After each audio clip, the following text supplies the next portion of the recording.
सजगरतार जोगी पीर धाम से जानेंगे बाबा जी की 4 तरह की कृपाएं। अगर किसी पे हो तो वो बहुत किस्मत वाला है, वो बहुत शहनशाह है, जब बहुत अमीर है। वेद शास्त्र ग्रंथ पंथ किसको अमीर मानते हैं, किसको ब्लेस्ड मानते हैं, किस पे कृपा मानते हैं। लेकिन हर जीव सोचता है मेरे पास कोठी है, कारें हैं, बच्चे हैं, संतान है, पुत्र है, तो मैं बहुत किस्मत वाला हूं।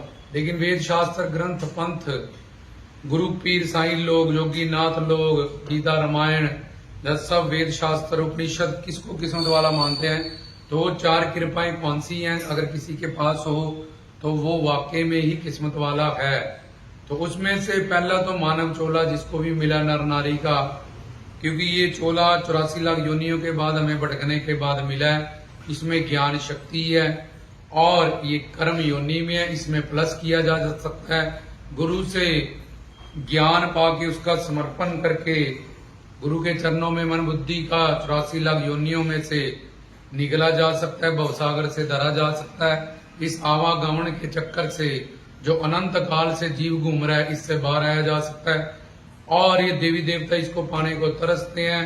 राम कृष्ण नरलीला करते हैं, अवतार धारण करते हैं, देवी देवता इसको पाने को तरसते हैं। गुरु पीर साईं लोग इसको धारण करके जगत का कल्याण करते हैं। देवता के पास ज्ञान शक्ति अधिक है, लेकिन वो भी भोग योनि में है। 5 देव उपासना के अलावा स्वर्ग तक जो भी देवता हैं, 33 करोड़ देवी देवते में, वो भी स्वर्ग नर्क के चक्कर में अभी पड़े हैं।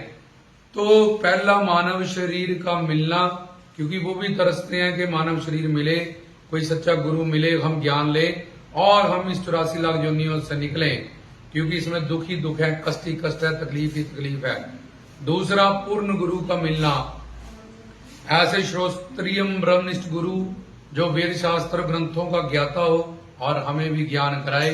और दूसरा उसके अंदर परमात्मा की ही जोत हो, भगवान को वो पा चुका हो, जब भगवान की उसके रूप में अवतार लेके गुरु के रूप में आया हो। तो ये 2 शर्तें श्रोत्रिय ब्रह्मनिष्ठ पूर्ण गुरु की हैं। तो दूसरा वरदान, दूसरी कृपा है जो पूर्ण गुरु से जिसका मिलन हो जाए अनंत जन्म के पुण्य के बाद। तीसरा, उसको अपने कल्याण की भूख हो, वो अपने गुरु के पास ज्ञान प्राप्त करे, उनकी सेवा करे, उनकी शरणागति में रहे, जो भी वो हुक्म करें उसको साधना कराएं, वो साधक बन के जाए, साधना करे, सिद्ध हो। तो वो वैसे ही अपनी मन बुद्धि के समर्पण से उनसे ज्ञान माना, उनकी सेवा, इन सब चीजों की उसके अंदर अपने कल्याण की कि मैंने अब बाहर जन्म बिछड़े थे माधो, जन्म तुम्हारे लिखे, कि अब मैंने अंडज ज्वेरज उद्भव स्वेदज जल जलाचर भूचर खेचर इन सब योनियों से, खानियों से मुक्ति पानी है मेरे को। रोटी कपड़ा मकान का कितना संघर्ष है और योनियों में, अगर देखा जाए कुत्ते बिल्ले बंदर घोड़े, कितना इनको रोटी कपड़ा मकान के लिए संघर्ष करना पड़ता है। माँ के पेट में 9 महीने उल्टा लटका, फिर बचपन में पेट में दर्द है, बता नहीं सकता किसी को क्या तकलीफ है, रोए जा रहा है। फिर उसके बाद एक से बाद एक टेंशन, एक से एक दुख बंदे को है। शारीरिक बीमारियों का दुख अलग से है और फिर जोनियों का दुख अलग से है, फिर यमदूतों की सजा अलग से है। तो वो तौबा कर लेता है कि इस बार भाई मैंने नहीं इस चक्कर में पड़ना, और अनंत काल से मैं घूम रहा हूं और मुझे पता चल चुका इतनी सजा पाप आके अब मेरी तौबा हुई, अब मेरे हाथ खड़े हुए। अब मैं अपना इस ये जन्म को, जब मैंने अनंत पति बनाए, बच्चे बनाए और रिश्तेदार बनाए, पर तब भी मैं भटका 84 लाख में ही घूमा। एक जीवन मैंने गुरु को, भगवान को समर्पण करना है, जिसने माँ के पेट में मेरी रक्षा की, मेरे बाल बनाए, माँ के स्तनों में दूध बनाया, बाहर आते ही इतना कुछ खाने के लिए बना दिया। तो वो सारा भगवान गुरु के रूप जो मेरी रक्षा करता है, वो ही मेरा परम पिता और सब कुछ है। जब तक मैं उसके लेखे ये जीवन नहीं लगा दूंगा सेवा में, तब तक मुझे शांति और तृप्ति, आनंद, सुकून, ये सब चीजें प्राप्त नहीं होंगी।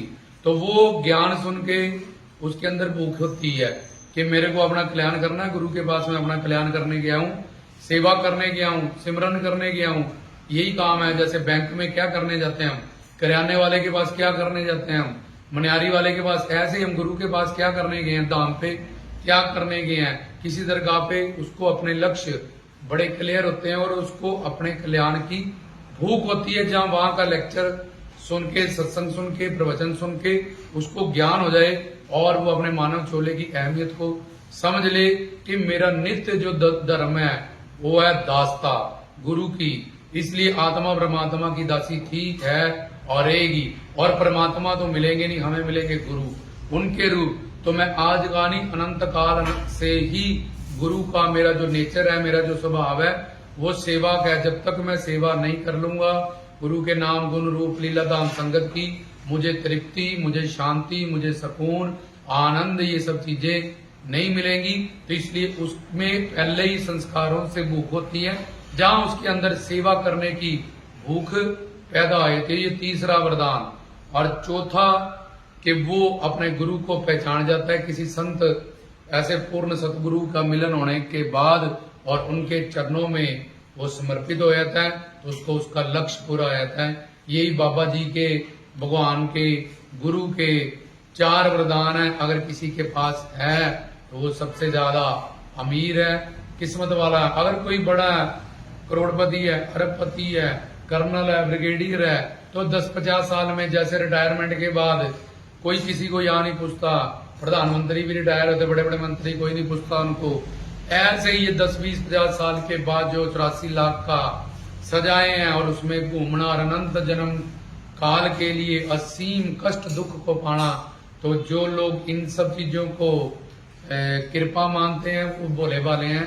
लेकिन जो धर्म की, आध्यात्मिक की दुनिया में, गुरु की दुनिया में, सेवा की दुनिया में चले गए हैं, वो बड़ी अच्छी तरह से जानते हैं कि कृपा क्या होती है। और ये 4 कृपाएं भगवान की वो मांगते हैं और किस्मत वाले हो जाते हैं, तकदीर वाले हो जाते हैं, मान लो माल निहाल हो जाते हैं। रामदास की तरफ से सच